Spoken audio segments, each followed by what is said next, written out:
오늘은 사도행전 11장 44절부터 48절 말씀을 가지고 말씀을 나누고자 합니다. 우리 성경책에는 이방인들도 성령을 받다 이렇게 되어 있거든요. 한번 따라합시다. 이방인들도 성령을 받다, 이런 제목인데 특별히 제가 오늘은 좀 제목을 바꿔봤습니다. 방송실에서도 유튜브에 올릴 때 이런 제목으로 하시면 좋을 것 같아요.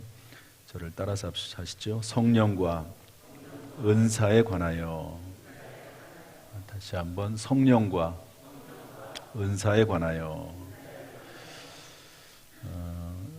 앞으로도 계속 이제 성령에 대한 이야기가 나오지만 여기서 좀 일단락 좀 줘보려고 해요. 성령에 대한 메시지와 또 성령이 주시는 은사에 대한 부분을 좀 나눠볼까 합니다. 그래서 성령이 충만히 임하면 성령의 은사가 임하고 또 성령의 열매를 맺히게 되거든요. 그런데 성령과 은사에 대한 부분을 살펴보려고 합니다. 사도행전은 사도행전 1장 8절에 다 걸려 있습니다. 사도행전 1장 8절을 하나하나 이루어 나가는 과정이 사도행전이라고 볼 수가 있습니다. 사도행전 1장 8절이 뭐죠? 오직 너희에게 성령이 임하시면 너희가 권능을 받고 온 예루살렘과 온 유대와 사마리아와 땅끝까지 이르러 내 증인이 되리라. 그래서 이제 베드로가 성령 받은 다음에 설교했더니 3,000명이 회개하고 5,000명이 회개하는 놀라운 일이 일어났습니다. 그런데 이것은 예루살렘과 유대 지역에 한정되는 거거든요. 그래서 하나님의 계획 가운데 하나님은 스데반 사건을 일으키십니다. 스데반이 복음을 전하다가 돌에 맞아 죽죠. 그 이후에 교회가 대대적인 핍박을 당하게 됩니다. 그런데 놀랍게도 하나님께서는 그 일을 통해서 성도들이 예루살렘에 있는 성도들이 사도들만 남고 다 흩어집니다. 다. 그래서 거기에서 마치 그 불꽃이 되어서 성령의 불꽃이 되어서 복음을 이렇게 퍼져나가고 그리스도인의 삶을 살아나가면서 예수가 누구인지를 전하기를 시작하게 되죠. 그 중에 대표적인 사람이 빌립이라고 하는 안수 집사이십니다. 이분이 열심히 복음을 전하죠. 유명한 7인의 안수 집사가 있었지만 스데반은 일찍이 이제 순교 죽고 하나님의 크신 섭리에 따라서, 그리고 이 빌립 집사님은 계속 남아서 복음을 전하는 그런 전도자가 됐는데요. 그래서 이제 빌립 집사로 인해서 사마리아에 복음이 전해지고 되죠. 그런데 여기도 사마리아가 하나님의 뜻은 아닙니다. 끝은 아닙니다. 땅끝까지 이루어야 되는데 이 땅끝 전도를 위해서, 이 땅끝 전도는 M4 전도라고 해서 타문화권 전도입니다. 전혀 문화가 다른 그런 전도권인데 이건 아무나 할 수 있는 성질의 것이 아니거든요. 그래서 하나님은 특별히 한 사람을 부르시는데 사울이라고 하는 청년을 부릅니다. 사울은 좀 독특하거든요. 세상 어디든지 갈 수 있는 로마 시민권이 있고 언어에 능통하고 학문을 많이 배웠고 그리고 은사가 하나님 나중에 주시긴 하지만, 이렇게 해서 하나님께서 특별히 고르고 골라서 세운 사울이라고 하는 사람을 통해서 땅끝 전도의 시작을 하나님께서 이제 해나가시는 것을 볼 수가 있습니다. 이것은 사람을 세우는 작업이고, 땅끝 전도의 그러면 기본적인 메시지와 원리는 무엇일까? 땅끝까지 복음을 전하는데 확실한 메시지가 있어야 되지 않겠습니까? 그것은 뭐냐면 오직 믿음으로 구원받는다. 예수 그리스도의 십자가와 부활을 믿음으로 구원받는다고 하는 확실한 진리를 하나님께서 알려주셔야만 됐는데, 그것을 누구를 통해서 하나님이 알게 하시냐면 고넬료라고 하는 사람과 베드로를 통해서 알게 하십니다. 그래서 제가 설교 시간에 계속 새벽에도 말씀을 나눴지만 이 얘기를 해야지 오늘 말씀이 이해가 됩니다. 그래서 고넬료에게 하나님께서 욥바에 있는 베드로를 청해라 그렇게 말씀하시죠. 그래서 욥바로 보내거든요, 사람들을. 그때 그 시간에 하나님께서는 또 베드로에게 나타나셔서 사람이 올 것이다. 그러면 그에게 찾아갈 것을, 따라갈 것을 말씀을 하십니다. 그러면서 환상 중에 어떤 걸 보여주시냐면 보자기에 이스라엘 백성들이, 유대인들이 먹지 않는 부정한 짐승들이 잔뜩 들어있는데 환상 중에 먹으라고 하죠. 베드로가 못 먹겠다고 얘기합니다. 또 올라간 다음에 또 똑같은 일이 있고 또 똑같은 일이 있고 3번 그런 일이 있을 때 맨 마지막에 하나님께서 말씀하시기를 하나님께서 거룩하다고 하신 것을 너희가 사람이 부정하다고 하지 말라 이렇게 말씀하십니다. 이게 뭐냐면 이제 고넬료가 예수 믿고, 고넬료는 이방인 아닙니까? 이방인이 예수를 믿고 성령을 받는 것에 대한 이야기를 미리 하는 거죠. 그래서 오늘 본문 45절에 보면 베드로와 함께 온 할례 받은 신자들이 이방인들에게도 성령 부으심으로 말미암아 논라니. 한번 따합시다. 이방인들에게도 성령 부어주심으로 말미암아 논라니. 예, 그래서 이제는 유대인이나 이방인이나 누구나 예수 그리스도를 믿고 세례를 받으면 구원을 받고 성령을 받게 된다 하는 것을 이제 이 토대를 마련하게 되죠. 이 사건이 나중에 사도행전 15장으로 넘어가면 거기에서 이제 아주 중요한 논쟁이 생기거든요. 안디옥 교회에. 그때 베드로가 이 말씀을 가지고, 이 경험을 가지고 모세 율법을 지켜서가 아니고 또는 모세 율법과 예수 그리스도를 동시에 믿음으로도 아니고 지키고 믿음으로도 아니고 오직 예수 그리스도로 말미암아 구원을 받는다라고 하는 성경의 핵심 진리가 만들어지는 장이 바로 이 고넬료와 베드로 이야기임을 알 수가 있습니다. 자, 이런 중요한 내용이 나와 있는데요. 이 내용을 이어서 우리 44절 말씀을 한번 읽어보겠습니다. 44절 다 같이 읽어보죠. 시작. 베드로가 이 말을 할 때 성령이 말씀 듣는 모든 사람에게 내려오시니 이렇게 되어 있습니다. 성령이 누구시죠? 성령은 보혜사입니다. 옆에서 도우시는 분. 영어 성경으로는 카운슬러, 상담자. 늘 이제 물어보면 대답해 주시고 가장 좋은 길로 안내하시는 상담자. 또 헬퍼, 돕는 자이시고 컴포터, 위로자이십니다. 사도행전 1장 8절에 하면 능력, 파워입니다.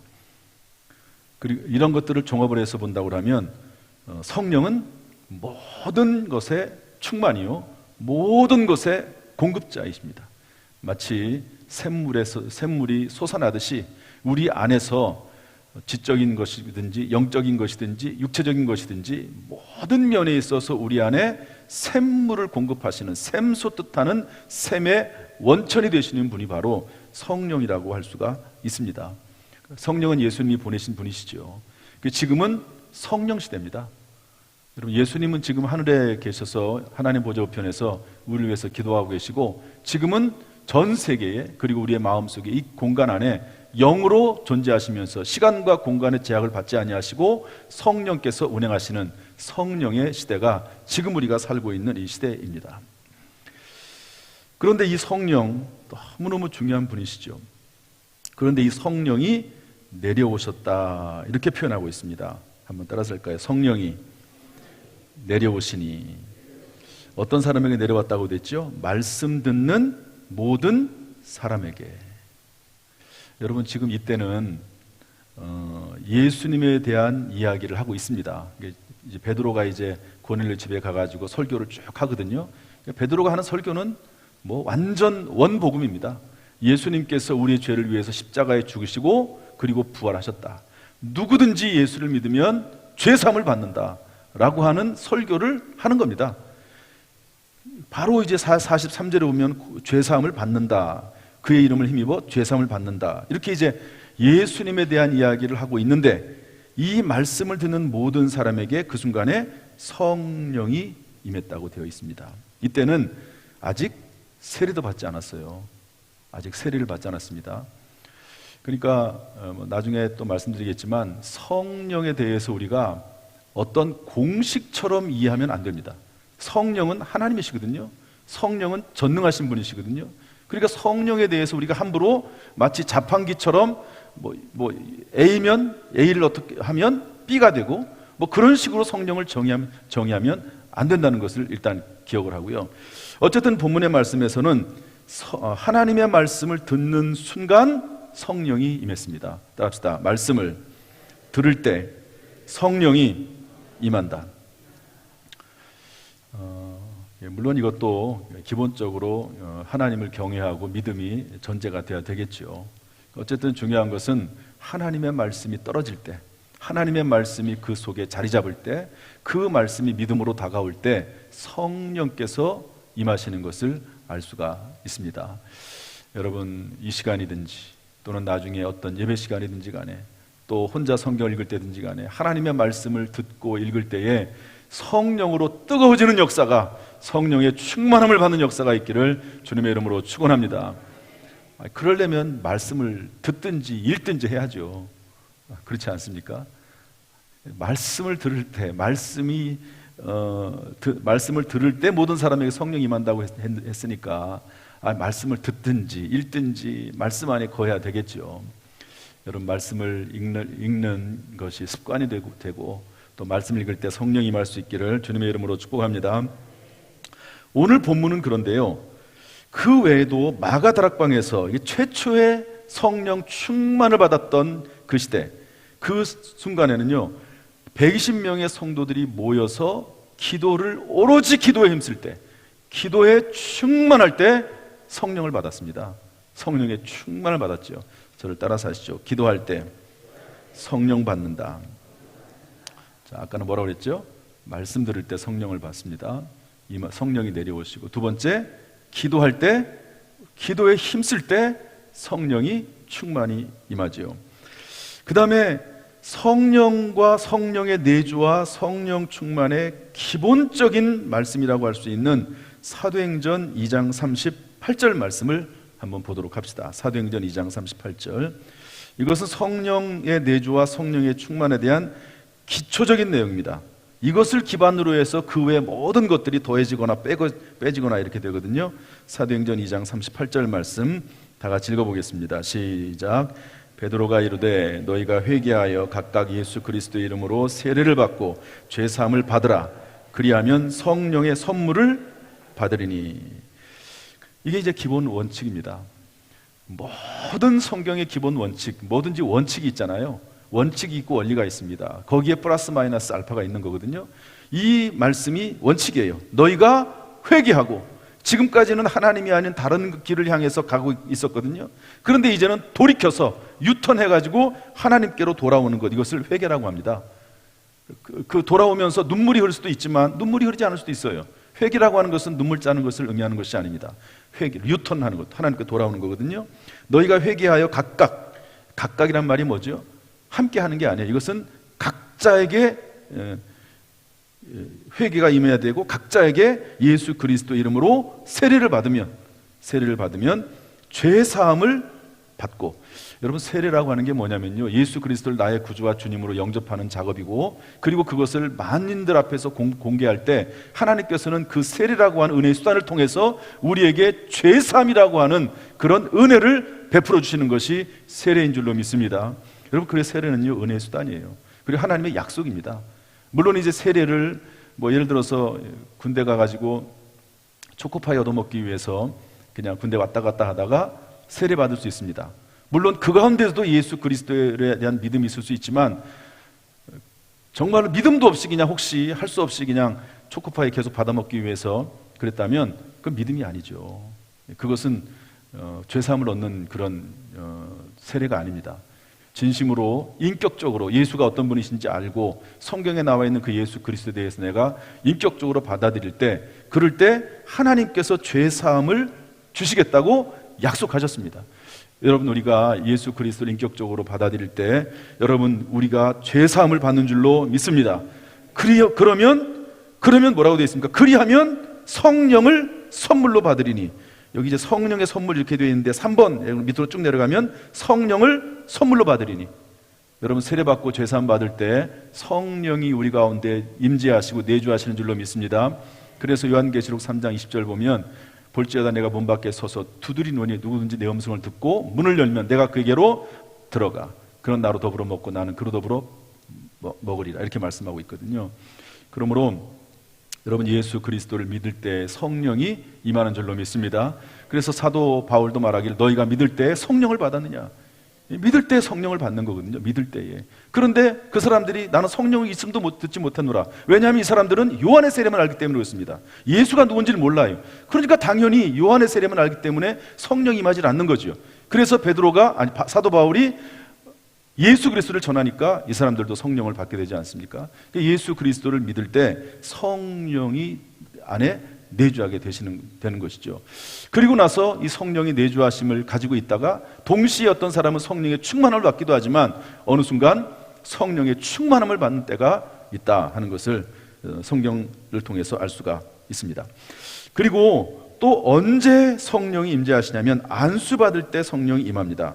근데 이것은 성령이 임한다기보다도 성령의 재충만입니다. 그래서 디모데후서 1장 6절 말씀을 이것도 한번 찾아보겠습니다. 디모데후서 1장 6절 말씀 다 같이 찾아보죠. 디모데후서 1장 6절 말씀 다 같이 읽어보겠습니다. 시작. 그러므로 내가 나의 안수함으로 내 속에 있는 하나님의 은사를 다시 불일 듯하게 하기 위하여 너로 생각나게 하게 하노니. 이게 하나님의 은사는 성령이 주신 은사를 말하거든요. 그런데 안수함으로 내 속에 있는 하나님의 은사, 안수할 때 성령이 임하고 하나님의 은사, 성령의 은사가 임하는데 문제는 뭐냐면 그것이 다시 불일 듯 해야 된다는 거예요. 불일 듯. 어느 순간 성령의 은사가 사라지고 성령의 충만함이 사라지고 만 거예요. 다시, 여기 중요한 말은 사실은 다시라고 하는데 포인트가 있습니다. 요점이 있어요. 다시. 여러분 여기에 계신 분 중에 많은 분들이 성령의 충만함을 경험하고 성령의 은사를 경험한 분들이 있을 겁니다. 그런데 어느 순간 성령의 은사가 소멸됐어요. 은사는 선물이기 때문에 그렇습니다. 성령은 떠나가지 않으세요. 내주하시기 때문에 내 속에서 성령이 슬퍼하실 수는 있지만 성령이 떠나가지 않지만 성령의 은사는 거두가실 수가 있습니다. 그러니까 이 성령의 은사를, 이 하나님의 은사를 다시 불일 듯하게 하기 위해서 이러는 과정 가운데 안수가 유용하게 하나님의 은혜의 수단으로서 사용될 수 있다 하는 것을 알 수가 있는 것이죠. 따라서 성령의 임재와 성령의 내주하심과 성령의 충만함은 한번 저를 따라서 하시죠. 예수 믿고 세례받고 죄산 받을 때, 기도할 때, 말씀 들을 때, 안수 받을 때, 이게 사도행전에 나와 있는 성령의 내주하심, 임재, 성령의 충만에 대한 이야기입니다. 이것이 막 뒤섞여 있어요. 성령의 내주, 임재, 충만이, 재충만이 막 뒤섞여 있습니다. 그렇기 때문에 성경 말씀을 읽을 때요, 그냥 단순하게 읽을 수가 없어요. 그냥 대충 읽어가지고 어디에서 어떤 한마디 들어가지고 그것이 마치 전부인 것처럼 그렇게 성경을 이해하면 안 됩니다. 성경은 종합적으로 봐야 되거든요. 이 성령에 대한 부분 하나만 가지고도 얼마나 많은 각도에서 다른 부분이 있는지 모릅니다. 어떤 목사님이 이제 보지 못하는 시각장애인 교회에서 목회를 하신 분이 계신가 봐요. 시각장애, 그러니까 보지를 못하는 거죠. 그런데 이제 하루는 이제 소를 가져다가 시골에 계신데 소를 만져보라고 했답니다. 시각장애인이니까 소에 대한 이야기는 뭐 들었을지 모르지만 실제 뭐 소에 대해서 잘 모르잖아요. 그래서 이 소를 시각장애인들 데려다가 하나씩 다 만져보라고 했다고 합니다. 그랬더니 여러분 결과가 어떨까요? 다 다르죠. 다 다릅니다. 또 그리고 본인이 강조하는 바에 따라서 또 소에 대한 느낌이라든지 소에 대한 모습이 달라요. 어떤 사람은 소를 만져보는데 뭐 얼굴 부분을 뭐 강조해서 느꼈다 그러면은 그런 부분이 부각이 될 것이고 뭐 꼬리라든지 뭐 엉덩이라든지 거기에 따라서 소에 대한 느낌이나 감정이나 모습이 좀 다를 겁니다. 그런 것처럼 은사도 마찬가지예요. 성령에 대한 부분도 마찬가지입니다. 종합적으로 볼 수 있는 그런 안목이 필요하다 하는 것을 알 수가 있습니다. 어쨌든 중요한 것은 뭐냐면요, 성령의 독립성, 인격성, 전능성입니다. 성령 하나님이심을 잊어서는 안 됩니다. 성령은 내 종이 아니거든요. 성령은 내 생각대로 움직이는 분이 아닙니다. 성령은 전능하신 분이시고 하나님이시거든요. 성령을 함부로 내가 재단하거나 성령을 내가 함부로 규정하거나 그렇게 하면 안 됩니다. 사도행전만 해도 성령에 대한 부분들이 얼마나 다양하게 나오는지 모르거든요. 그러지 않습니까? 그래서 성령을 우리가 깊이 이해를 해야 되고요. 또 다른 중요한 것은 뭐냐면 성령의 내주하심, 성령의 충만, 성령의 재충만. 따라합시다. 성령의 내주하심, 성령의 충만, 성령의 재충만. 여러분, 이런 성령으로 충만해서 끊임없이 공급하시는 성령님, 지혜를 공급하시고 능력을 공급하시고 또 위로해 주시고 소망을 공급해 주시고 사랑을 공급해 주시고 모든 것의 공급자 되시는 성령으로 충만할 수 있기를 주님의 이름으로 축복합니다. 한 가지만 더 좀 살펴볼 필요가 있는데요. 우리 45절 46절 말씀 읽어보겠습니다. 45절 46절 시작. 베드로와 함께 온 할례 받은 신자들이 이방인에게도 성령 부어주심으로 말미암아 놀라니 이는 방언을 말하며 하나님 높임을 들음이로라. 아멘. 성령의 임재하심의 표적이나 증거로 사도행전은 방언에 대해서 이야기를 많이 합니다. 사도행전을 보니까 성령 충만 받은 증거는 방언이구나. 맞습니다만은 방언이 곧 성령 충만은 아닙니다. 이걸 이제 필요 충분의 조건이라고 그러거든요. 화살표가 이쪽으로 가는 것은 맞아요. 그렇다고 해서 이쪽으로 가는 것도 항상인 것은 아니다 하는 거거든요. 그래서 성령의 은사가 방언이면 맞지만 방언만이 성령 받은 증거는 아니다 하는 것도 알아야 되는데요. 이 방언의 은사가 많이 이야기되는 것은 눈에 확 띄기 때문에 그래요. 다른 것들은 뭐 지식의 은사, 지혜의 은사 그게 잘 드러나지 않잖아요. 근데 방언의 은사는 눈에 확 드러나거든요. 그래서 이제 방언에 대한 이야기가 많은데요. 시간상 제가 다 얘기할 수 없지만 고린도전서 12장은 은사장입니다. 고린도전서 12장은 은사장인데 제가 다 하나하나 다시 다 읽어야 되는데 읽지는 못하고 4절에는 뭐라고 되어 있냐면 은사는 여러 가지나 성령은 같다. 한 성령이 행하사 그의 뜻대로 각 사람에게 나눠준다 그랬습니다. 한번 따라합시다. 은사는 여러 가지나 성령은 같다. 여러분 성경 한번 고린도전서 12장을 펼쳐보면서 진짜인가 확인하면서 보시면 좋을 것 같아요. 그리고 8절부터 10절에는요 어떤 내용이 나오면 은사의 종류들이 쭉 나옵니다. 고린도전서 12장에 보면 고린도전서 12장 말씀 여러분 한번 펴봅시다. 한번 펴서 펴보기라도 일단 하면 좋을 것 같아요. 그래서 어떤 내용이 나오면 성령으로 8절부터 보면 지혜의 말씀, 지식의 말씀, 믿음, 병 고치는 은사, 능력 행함, 예언함, 영들 분별함, 각종 방언 말함, 방언들 통역함 이런 은사들이 있습니다. 그리고 이런 은사에 따라서 28절에 보면은요 어떤 사람에게는 사도, 선지자, 교사, 능력을 행하는 자, 병 고치는 은사, 서로 돕는 것과 다스리는 것과 각종 방언을 말하는 것이라 라고 해서 은사들에 대한 이야기가 쭉 나오는데요 20절 말씀 뭐라고 되어 있냐면 서로 쓸데없다 하지 못한다. 따라합시다. 서로 쓸데없다 하지 못한다. 여러분 다 방언만 말하면 어떡하겠습니까? 어떤 사람은 지혜의 말씀을 가지고 있고 지식의 말씀을 가지고 있어가지고 하나님 말씀을 잘 전달해야 되겠죠. 그러지 않겠습니까? 다 하나님이 교회에 위해서 필요하니까 각자에게 나눠주시는 거라고 성경은 말씀하고 있거든요.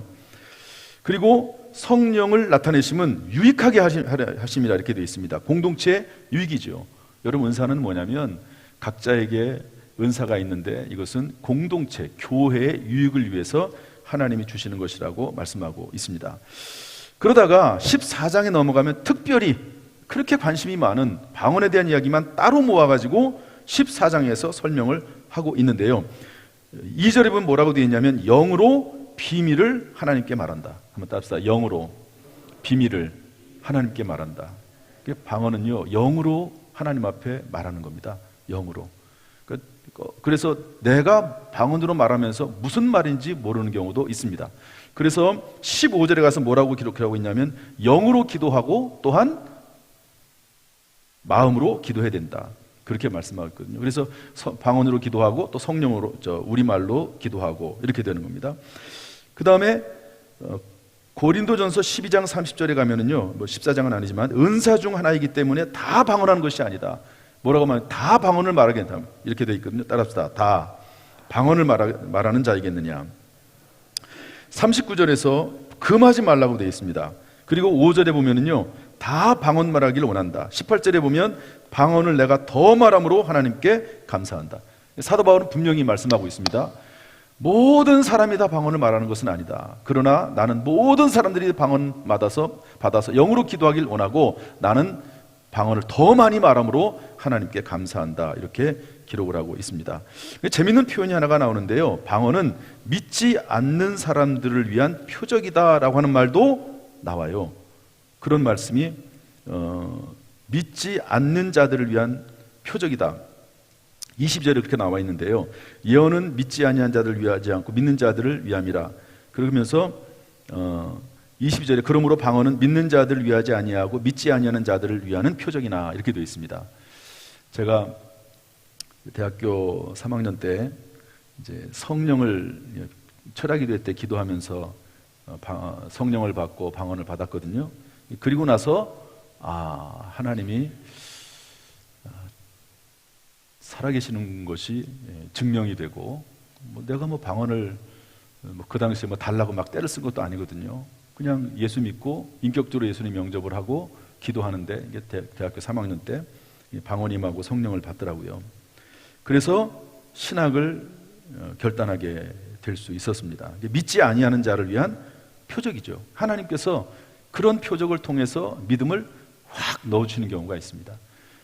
그리고 제가 대학을 다닐 때 대학교 4년 장학생으로 들어온 친구가 하나가 있어요. 여자아이인데 공부를 엄청 잘합니다. 쬐끄맣게 생겨가지고 여자아이인데 얼굴에 주근깨가 잔뜩 있고 맨날 공부만 해요. 결혼할 생각도 없어요.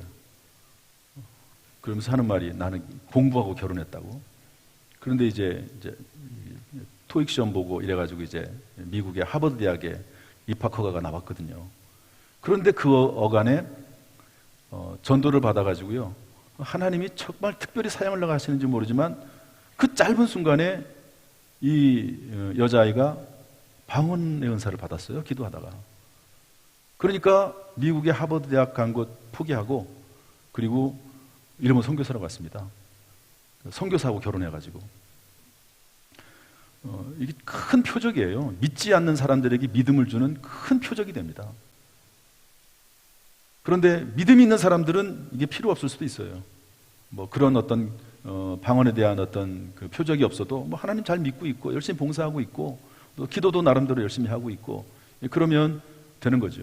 어떻게 보면은 정말 방언으로밖에 기도할 수밖에 없는 그런 사람도 있거든요. 왜냐하면 사람이 힘들고 어려울 때 기도조차 안 나올 때가 있습니다. 기도조차 안 나올 때가 있어요. 그러면 방언으로 기도하면 기도가 되거든요. 그리고 기도하다 보면 또 이제 우리말도 기도가 되고 그렇게 됩니다. 그래서 은사는 하나님이 나누어 주시는 것이고 서로 쓸데없다고 하지 못하지만 또 방언의 은사를 통해서도 유익이 있다 하는 것을 알 수가 있습니다. 사도 바울이 말한 그대로 저도 하고 싶어요. 방언 말하는 것을 금하지 마십시오. 나는 다 방언 말하기를 원합니다. 이렇게 성경에 있는 말씀 그대로 할 수밖에 없는 것이죠. 여러분, 성령의 은사로 충만하시기를 주님의 이름으로 축원합니다. 마지막 46절 말씀 보겠습니다. 46절, 오늘 본문 46절 말씀 다 같이 보죠. 시작. 이는 방언을 말하며 하나님 높음을 들음이로라. 따라서 하나님 높임을 들음이로라. 이게 사도행전 2장에도 나옵니다. 사도행전 2장 1절에 마가의 다락방에 성령 받을 때, 방언 받을 때 그때 하나님 높임을 들었다고 되어 있거든요.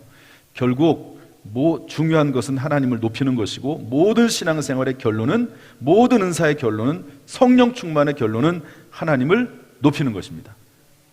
그래서 은사에 대한 이야기를 쭉 하다가 고린도전서 12장의 은사에 대한 이야기를 쭉 하다가 고린도전서 12장 맨 마지막 31절에 뭐라고 쓰고 있냐면요, 한번 봅시다. 고린도전서 12장 31절을 한번 봅시다. 고린도전서 12장 31절, 29절부터 한번 쭉 읽어볼까요? 29절부터 31절까지 12장 29절 31절 다 같이 시작.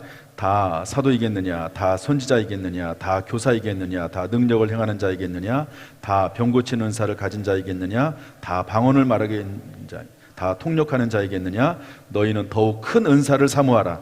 내가 또한 가장 좋은 길을 너희에게 보이리라. 은사에 대한 이야기를 고린도전서 12장에 쭉 얘기해 놓고 더욱 큰 은사가 있답니다. 더욱 큰 은사가. 가장 좋은 길이 있답니다. 한번 따라합시다. 더욱 큰 은사. 가장 좋은 길. 그러고 나서 13장으로 딱 넘어가는데 여러분 13장이 뭐죠? 사랑장입니다. 12장에서 은사장을 다루고 은사장의 결론을 사랑으로 결론을 맺습니다. 사랑이 결국 은사의 결론이에요. 사랑이 없으면, 그래서 13장 1절에 곧바로 나오죠. 내가 사람의 방언과 천사의 말을 할지라도 사랑이 없으면 소리나는 구리와 울리는 꽹과리가 되고, 내가 예언한 능력이 있고 산을 옮길 만한 믿음이 있어도 사랑이 없으면 내가 아무것도 아니에요. 은사는 교회 공동체를 세우는 것이고, 또 은사를 통해서 하나님께 하나님을 높이는 것이 은사죠. 이런 얘기를 왜 고린도전서에서 그렇게 강조했을까요? 고린도전서는요, 이 얘기를 엄청 강조합니다. 왜냐하면 고린도 교회가 은사로 인해서 성도들이 계급화됐습니다.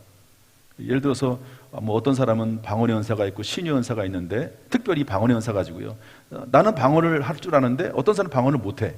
그러면은 이게 영적인 계급이 돼버렸어요. 그래서 방언을 못하고 그런 사람들은 신앙이 없는 사람 돼버린 거예요. 신앙의 계급화가 돼버리니까 사도 바울이 고린도 교회에 편지를 쓰면서 그게 아니야. 하나님께서 한 성령이 각자의 필요에 따라서 하나님이 나눠주시는 것이고, 오히려 방언의 은사는 믿음이 없는 사람들에게 주시는 거야. 이렇게 얘기를 하는 겁니다. 믿음을 더 확실히 하기 위해서. 중요한 것은, 은사의 중요한 것은 하나님을 높이는 것이고, 그리고 모든 신앙생활의 최종 결론은 사랑이다 하는 것을 설명을 해주고 있습니다. 우리 교회가 은사가 충만할 뿐만 아니라 사랑이 충만한 교회 될 수 있기를 주님의 이름으로 축복합니다. 또한 끊임없는 공급자 되시는 성령 충만, 성령 재충만. 정말 제가 목회를 이제 한 5년 정도 하다 보니까요, 결국 남는 것은 딱 2가지밖에 없는 것 같아요. 조금 더 하나면 3가지. 하나는 예수 그리스도의 십자가 보혈, 성령의 은혜와 능력, 성령, 그 다음에 사랑, 이 3가지가 남는 것 같아요. 제가 보니까 사랑은 결과지요, 꽃이지요. 예수 그리스도 십자가는 뿌리라고 볼 수 있습니다. 또 성령은 과정이라고 볼 수 있죠. 결국에 남는 게 이 3가지가 아닌가. 많이 있지만 그런 생각을 해보게 됩니다. 우리 교회 성도들이 성령의 충만함으로 하나님 앞에 영광을 돌리고, 또 이 세상에 사는 것이 보람있고 재미있고 가치 있게 될 수 있기를 주님의 이름으로 축원합니다. 할렐루야. 기도하겠습니다. 우리 반주 좀 해주세요.